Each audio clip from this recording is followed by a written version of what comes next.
Hello, good morning সবাইকে। চলে এসেছি আর একটা মিনি ব্লগ নিয়ে। সকাল সকাল উঠি দেখতে পাচ্ছ আমি রেডি হয়ে গেছি।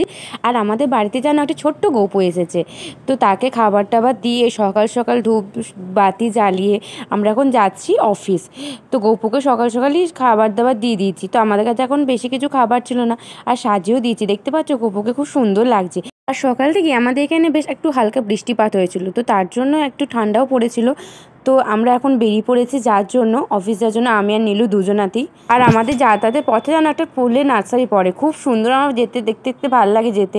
সেখানে অনেক রকমের গাছ থাকে, অনেক রকমের ফুল গাছ। আর এখন তো জানো শীতকাল মানে অনেক ফুল থাকে। তো তারপর আমরা পেয়ে গেছিলাম মেট্রোতে। তো মেট্রো থেকে তারপর আমরা গেছিলাম আমাদের যেখানে কাজ করি অফিস, সেই অফিসটাতে। তো সেই অফিসে কাজ টাজ হয়েও গেছে। আর তারপর আমি আর নীলু বাড়ি আসছি এই যে এত ভিড়ে। তো আমরা ভেবেছিলাম, আজকে প্ল্যান করেছিলাম, আজকে যেহেতু স্যাটারডে, তো সেহেতু আমাদের বন্ধুদের ছুটি থাকে। তো ওরা বলেছিল আমরা একটু সদর বাজার যাবো, আমাদের এই গুরুগ্রামের কাছাকাছি। তো চলে গেছিলাম আমরা সেখানে। তো পালিকা বাজারের মতো এখানেও, এই যে সদর বাজারে, এখানেও খুব কম দামে জিনিসপত্র পাওয়া যায়। গুরুগ্রামের কাছাকাছি, আমরা যেখানটা থাকি রাজীব চকে, ওর কাছাকাছি সদর বাজার। এখানেও তুমি খুব কম দামে জিনিসপত্র পেয়ে যাবে। রাজীব চক থেকে কোনো অটোতে বলবে যে সদর বাজার যাবো, তো তোমাকে নিয়ে চলে যাবে।